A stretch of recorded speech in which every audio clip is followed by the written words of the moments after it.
Fofo, ah. Come on, Fofo, ah. Ah, no, I don't need that, ah. Come on, don't crap out, ah. Don't crap out, ah. Let's go. Give me some, ah. Come on, ah. Ah, let's go, ah.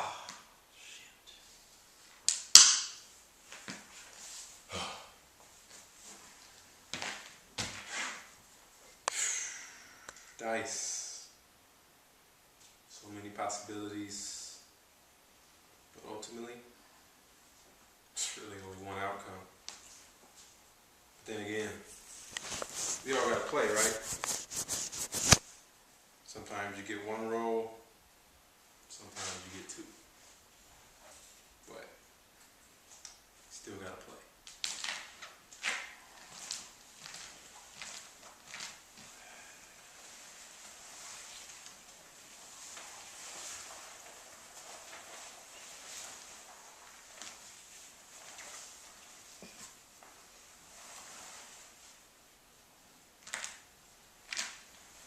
If you look at my DNA and trace my bloodline, hustlers, gangsters, and gentlemen is what you will find.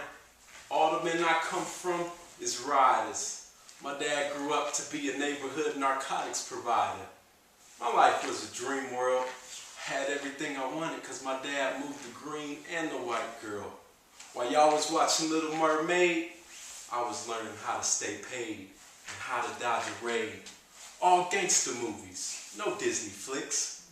Surrounded by things that took extended clips. Living in the land of the Bloods and the Crips. My dad took a lot of chances on them out of town trips. Taught me how to fight so my hands was nice. How to backdoor a foe and I was shooting the dice. Always back in when you park in the spot. Keep a low profile when that block get hot. Don't turn down no fights. Don't be no, keep your mouth shut. Don't be no snitch. Keep that thing tucked unless you gonna let it sing. He said, if you gonna die over a color, then it better be the grain. He said, listen up, cause this world is cruel. I teach you the streets. You just do good in school.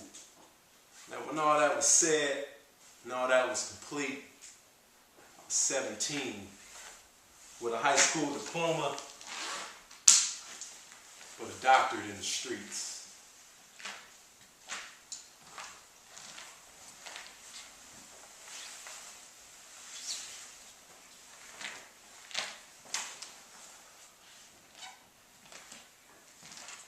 People often value the intangibles of friendship and caring just as much as the tangibles of money, food, and other items that often change hands. But this is not to depreciate the real need for material support.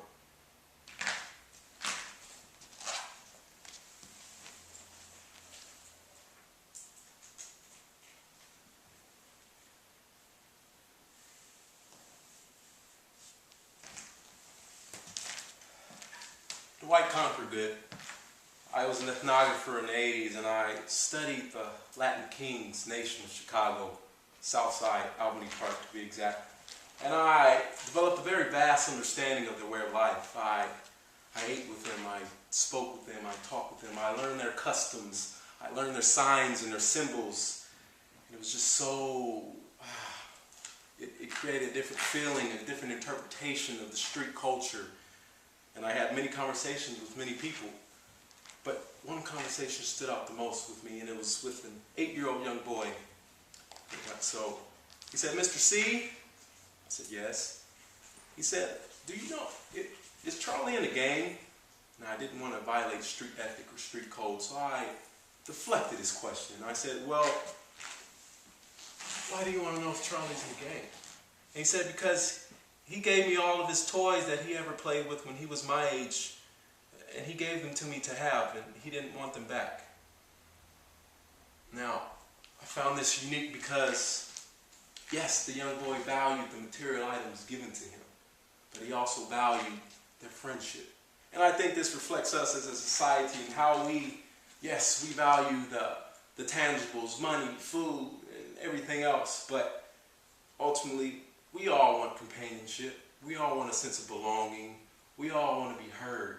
I mean, this goes the same for millionaires and for the poor and everybody else in between. And if you think about it, I kind of think we're all pretty much the same. Just a thought.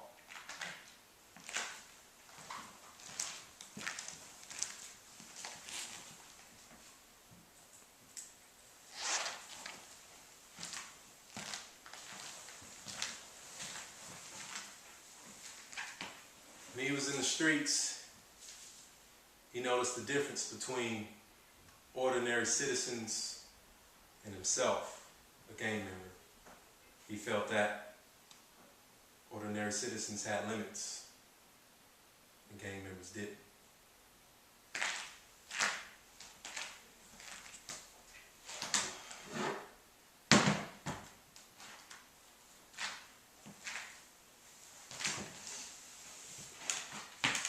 Stevie J. Well, that's my stage name now because I do stand-up comedy. It's a lot lighter than being in the streets. But in the hood, all my big homies, my little homies, and my enemies knew me as Big Baseball, the Matrix against the Crip. I joined the gang because I wanted a sense of belonging. I wanted a voice. I wanted to be heard. I mean, grandmama did the best that she could, but some things that she just couldn't give me. I mean, I lived in the hood. I was bused to school in the valley. I'd be at school and I looked around. There wasn't many people that I could identify myself with. I mean, but at home in the hood, they was going through the same things I was going through. And I was cool with that. I earned the respect of my big homies. I learned loyalty. I even earned the respect of my enemies. And once I got that, I felt invincible. I felt like I could do whatever I wanted to do. Couldn't nobody stop me. But through all my mistakes, I realized that those same ordinary citizens who I used to see as inferior to me, I realized I was just the same.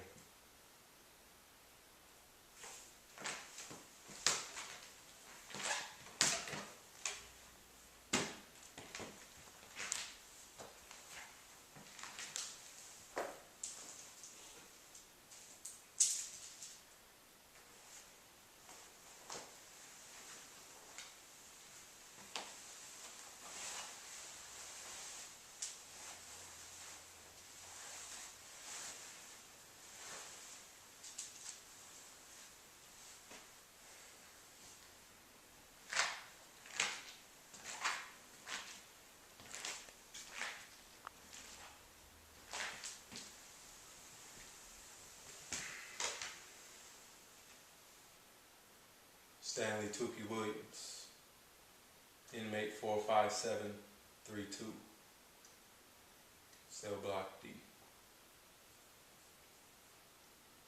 I was lethally injected in 2005 after spending the last 20 years of my life on death row in San Quentin State Prison.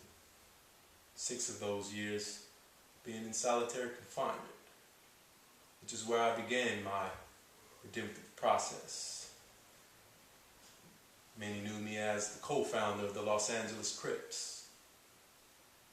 Now, I started the Crips with intentions of deleting all of the street gangs, but encouraging them to join us, the Crips, in unison, to help protect against police brutality, racism, and other neighborhood corruptions. But oh, we end up turning into the monster we were addressing. And due to me looking and feeling invincible at the time, I decided to not back down from my newly found opposers. And although I died, still to claim my innocence for the charges held against me. In the latter years of my life, I was not nominated for a Nobel Peace Prize for my children's literature and my anti-gang violence activism. But I would have gladly traded all of that for a chance to have never started the Crips at all. Because the Crips as a gang, as a unit, as a culture, we fail. Unable to ever rise again.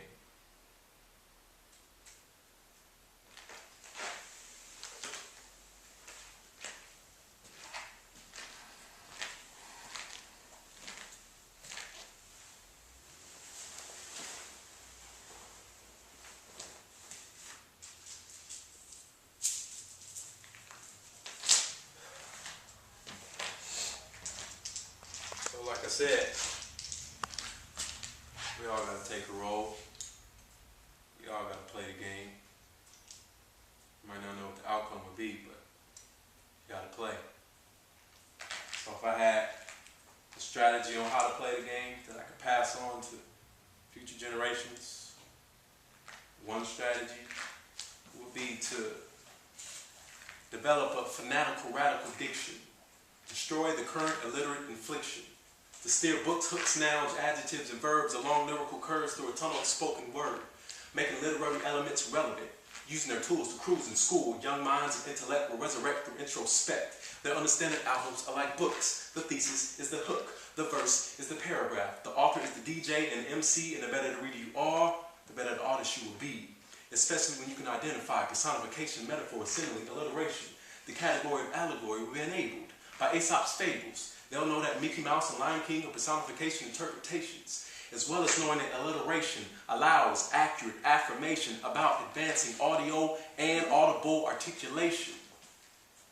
And last but not least, they understand that books are tools of exercise. Each word is a rep. Each page is a set. The brain is the target muscle. And the more you use that muscle, the more you exercise that muscle, the less